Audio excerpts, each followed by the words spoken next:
And now we are going to our third guest speaker, Janie Frampton. She's Director of Sports Officials UK, former referee in men's professional football, runs a successful consultancy specializing in generic education, leadership and equality, and also diversity and inclusion.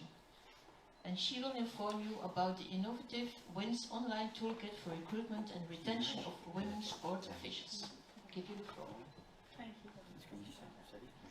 Good afternoon. Many of you have seen me this morning, and for those of you who haven't, you will understand that I would talk for England. So Charlotte will probably go when it's time for me to finish.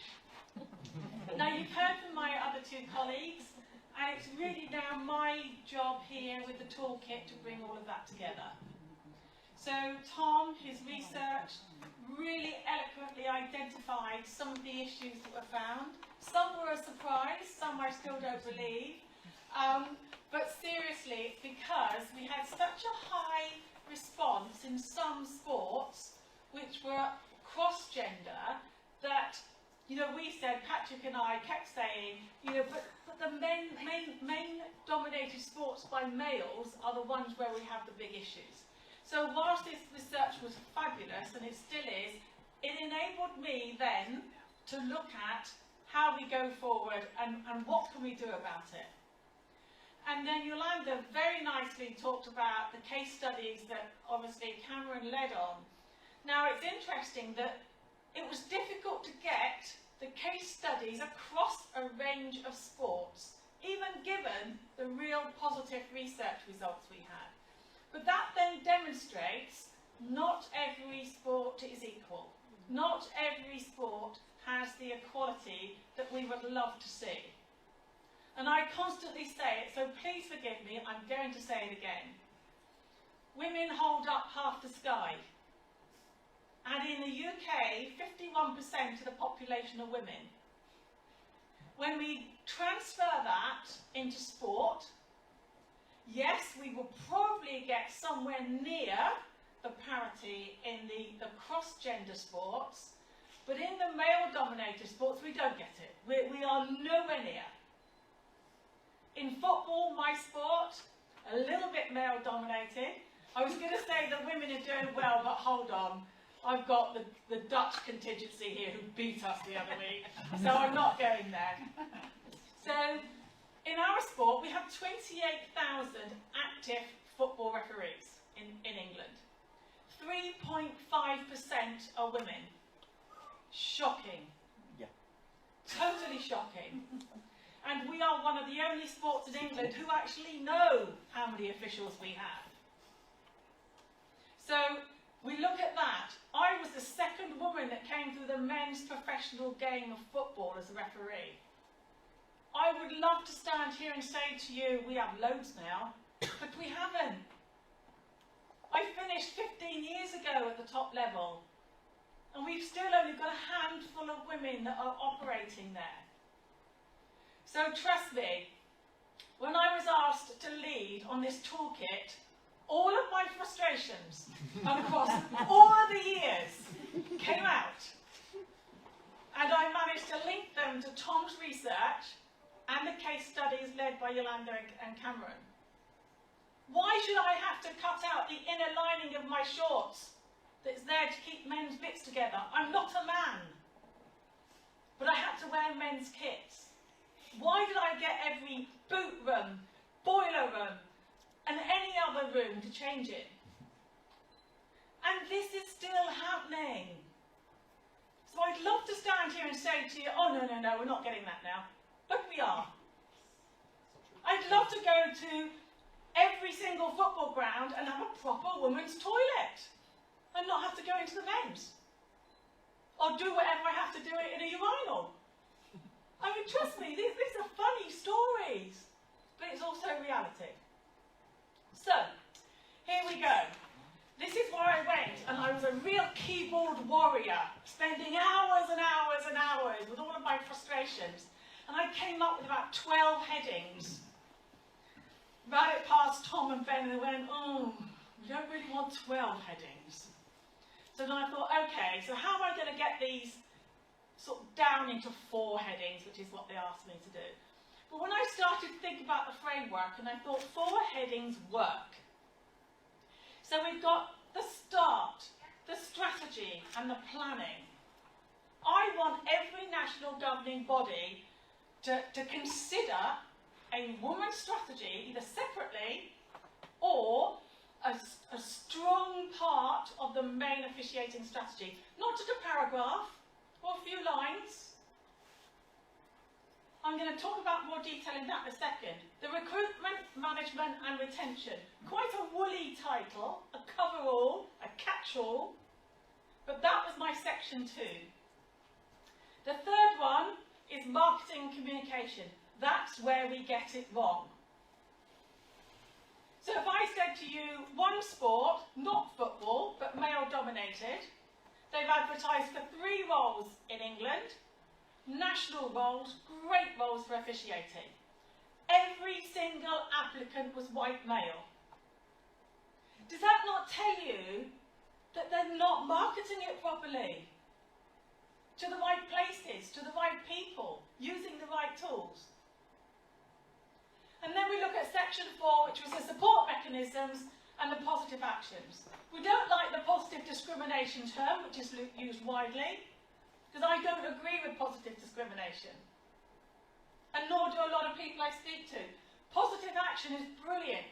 Positive action means it's not gender balanced in any way. It is positive action across your sport. So, let's look at the strategy and planning. Assess your women officiating needs. Undertake a needs analysis and identify the gender gaps. So where are your gaps? Are they geographically? Are they over competitions? Are they over age? Some of your sports, officiating isn't age related. Some of it is. And in football, it very much is, because although we still have to comply with European employment laws that you can't discriminate at the top end of age, we still have fitness tests that the body tells you, trust me, when it's time to go. And then your sharpness. So those motor skills aren't quite so sharp as you get older. We know this. There's plenty of research to back it up. So even in a football referee, look, she's already telling me, look, she's already telling me. So for a football referee, you know, we used to have to finish at 48. Now there's no age limit, but around 48, 50, that sharpness disappears. So let's be really, really mindful of what we're actually looking for. Understand the gender and cultural needs in your sport. I was part of a group in 2011. In 2006, FIFA banned the wearing of hijab in sport, in football. So their strapline, football for all, what a load of rubbish, because it discriminated against 650,000 girls and women who had to compromise their culture to play football. So football's not for all. So in 2011, Prince Ali bin Hussein of Jordan put together a working group and we overturned the ban, which was brilliant, and I was humbled to be a part of it. So think about the cultural needs, safe spaces for some cultural needs for women. Develop, implement and evaluate a women's sports officiating strategy. Make it fit for purpose. Don't just fit the women in a male box, it doesn't work. We're different. And I very politely said to the head of refereeing at the FA once, have you not noticed I'm different to you? That means we naturally have different needs. Develop an inclusive, equitable, pan-gender friendly culture. A culture where football wants us there. Because when I became a football referee, trust me, they didn't want women. They did everything they could to get rid of me. And I'm still here telling the story. So let's go to the recruitment, management and retention. Identify, attract and recruit women to become sports officials. Well, where do you attract them from? Are they former players? Are they former coaches? Are they the sisters or the mothers of children? That's how I started refereeing. Because I started refereeing my son's football. Raise the profile of women officiating by using role models. There's plenty out there. And you need to use them because we keep saying it, if you can't see it, you can't be it. If women can't see it, they don't think it's for them. It's too difficult if they do not see women in those roles. Ensure the first touch experience is positive and engaging. So, is it a male who is your tutor? Is it a multi-gender course? I don't personally believe in women-only courses. But for some women, they want that environment.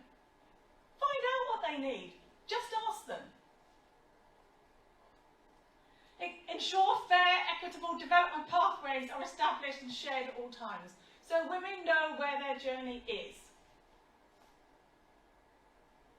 Ensure fair deployment of new women officials with appropriate support. And we noticed this with Tom's research earlier. The deployment is not always fair. I could tell you 101 stories of when deployment for me was not fair. I had closed dates with my family to take my kids on a water sport weekend, and I get a phone call. Bank holiday weekend on a Monday, this is on a Friday.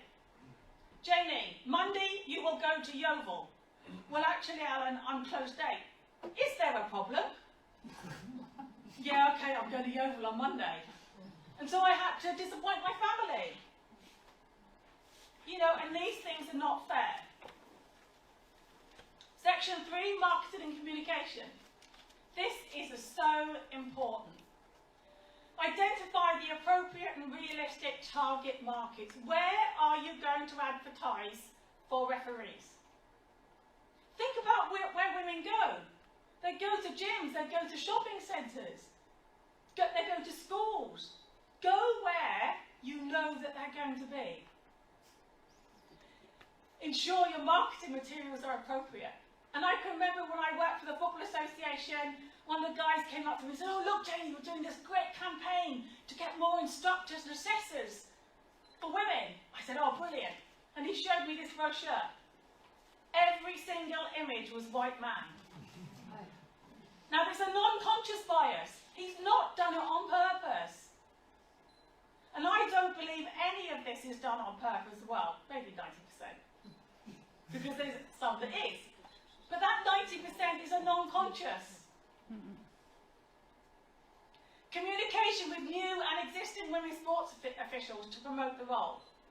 Right from the beginning, make them feel wanted. Right from the beginning, make them feel they are part of something.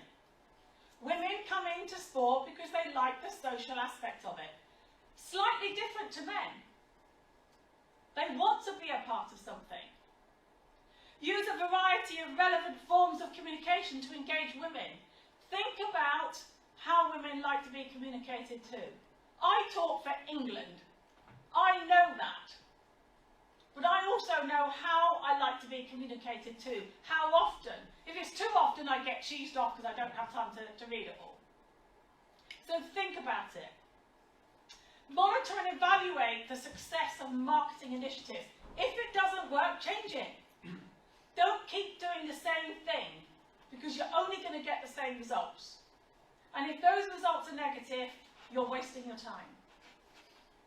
So think about it. And last, because I keep getting the sign. Okay, 4 minutes. Okay. Love you, Charlotte. Love you too. The support mechanisms and positive actions. Think outside the box. Don't speak in French about me, So, consult and engage with women sports officials in your sport. And I have said this a million times. Please don't tell me what women, referees or sports officials need unless you ask them. Don't assume. Because if you assume, 9 times out of 10 you're going to be wrong. I speak to women officials all the time, not just in football. I tell them how it's going to be. I don't make it rosy, I tell them. And then I tell them what tools they need to manage this. I had all the referee abuse and I had the gender abuse on top. I didn't know how to handle it, I had to learn. I want somebody to tell these new referees, these new officials, what they're facing and the tools to manage it. Create a positive culture for the acceptance and respect of women sports officials. It's got to be an inclusive culture. It's got to be inclusive clubs and leagues and competitions that embrace women.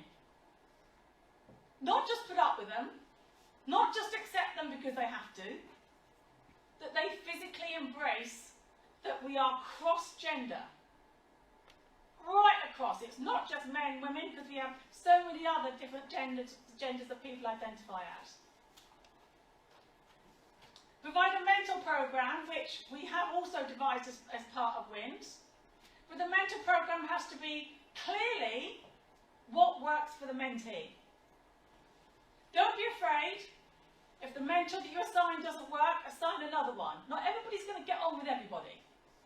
There's going to be personality clashes. Identify what sits inside the relationship and what sits outside. Recognise women's sport officials' officiating considerations. And we talk about, child facilities, creche facilities. We talk about kit. We talk about timings. And all of those things, whether we like it or not, with the best will in the world, with the very best male partners, when it comes to children, the last responsibility often sits with a woman. So when one of my women is told that she has to go to a development day on the day of her daughter's 5th birthday, and if she doesn't, she's not going to get this high-level appointment, that's wrong. You've got to have these considerations. And you've got to facilitate the woman referees' personal and professional careers. We want to keep women in our sport. So when they finished officiating, we want to keep them as a mentor, an assessor, an observer, or an instructor, whatever roles you have in your sport. Encourage them to stay. I could go on forever, but I know I'm not allowed. So this document is huge. You don't have to read it all. It's going to be an online, and with the assessment questions will take you to different parts of it. If you want to read it all because you want to stay awake all night, then feel free to read it. But for me, it was an absolute pleasure to be allowed to write it. Thank you. Right on time, Jenny. You're good. You're so good. It's 45. Oh my goodness. Thank you, Janie, for the powerful explanation about the toolkit. Thank you.